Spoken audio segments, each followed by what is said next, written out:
Hello!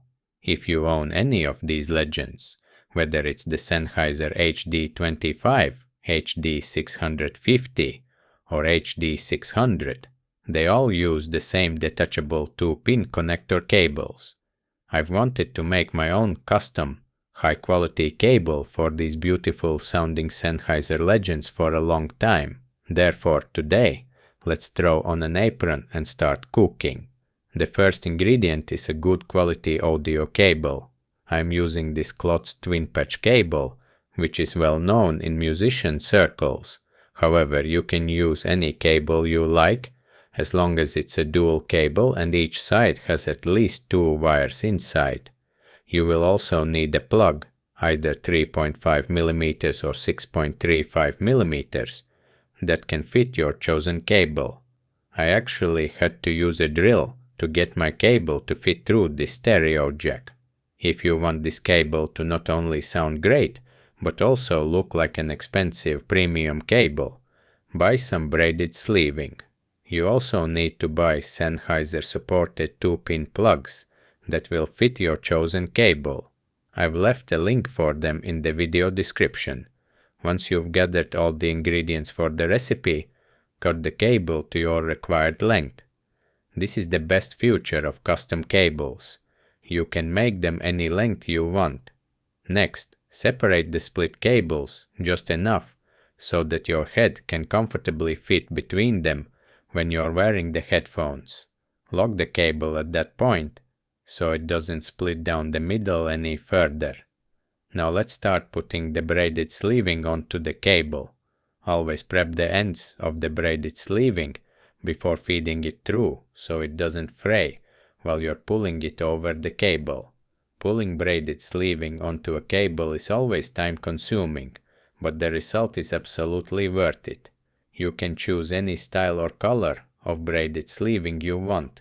Once the braided sleeving is on, always pull it tight, trim it, and burn the cut ends with a lighter so they don't fray. Next, slide on the 2-pin connector housings.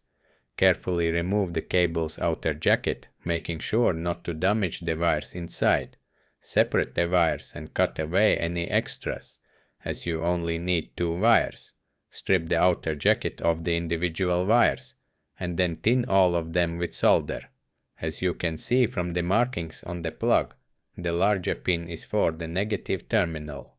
Keep this in mind while soldering. You need to remember which wire color you are using for the negative and positive contacts. Next, stretch the braided sleeving down and check if you can assemble the plug. Cut a piece of heat shrink tubing and stretch it out slightly so it can fit over the plug. Pull the braided sleeving into place and secure it with the heat shrink tubing. Repeat these exact same steps for the second side of the cable. Now, put the braided sleeving onto the other end of the cable, the jack side.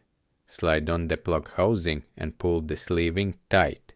Remove the outer jackets from both cables and twist the 2 shield wires together. Then strip the negative wires and twist them together with the ground/shield wires. Insert the cable into the plug and trim the positive wires to length. Strip the outer jacket of both wires and use a multimeter to check which wire is the left channel positive and which is the right channel positive. Cut them to the necessary length and strip the ends. Tin all the wires for better soldering quality and tin the plug contacts as well. Cut the ground wire to the necessary length and solder it to the correct plug contact. Secure the cable in place using the plug clamp. If you chose a smaller diameter cable or skipped the braided sleeving, this part will be much easier. Next, solder the left and right channel positive wires. While soldering, be very careful not to create any short circuits. Once finished, grab some of your grandfather's nail polish and coat the contacts. Follow that up by putting super glue over all the contacts to lock everything firmly in place. Assemble the plug by screwing the housing on tightly. Check the cable with your multimeter one more time to ensure all wires are soldered correctly and there are no short circuits. Cut a piece of heat shrink tubing. with a slightly smaller diameter than the plug housing. Stretch it to fit over the plug and shrink it over the connection between the plug and the braided sleeving. This will lock the sleeving in place. I chose a heat shrink with glue inside, but standard heat shrink will do the job just fine. It looks very nice. Now cut another piece of heat shrink tubing. Stretch it to fit over the cables and place it right where the cable splits. This makes the cable look much better and holds all three pieces of braided sleeving securely in place. Unscrew the 2-pin plugs and use the nail polish again to insulate the wires and protect them from short circuits. Then add some super glue and assemble the housings. This turns them into a single solid rock. If you want to make a true doomsday cable, apply some super glue right near the plug housing too. Cut a piece of heat shrink tubing that is slightly smaller in diameter than the plug housing. Stretch it over the plug and shrink it down. This will create an incredibly strong cable that can survive any disaster. You can also use 2 small pieces of colored heat shrink tubing on the plugs to mark which side is the right channel.